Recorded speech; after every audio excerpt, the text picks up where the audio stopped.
If Instagram is installed on your phone, but the app icon is not showing on your home screen or app menu, here's how you can fix it. First, confirm that Instagram is actually installed. Open the Play Store or App Store and search for Instagram. If you see the Open button instead of Install, that means the app is already installed on your device. If the app still does not appear in your app menu or home screen, the common reason is that the app may be hidden. To fix this, open your phone settings app and go to home screen. Now tap on Hide Apps on home and app screen.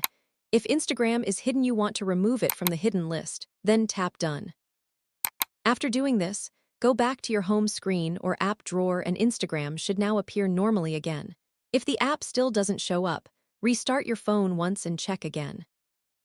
In many cases, rebooting the device refreshes the app menu and fixes the issue. If this tutorial helped you, don't forget to like, share, and subscribe for more tech tips and tutorials.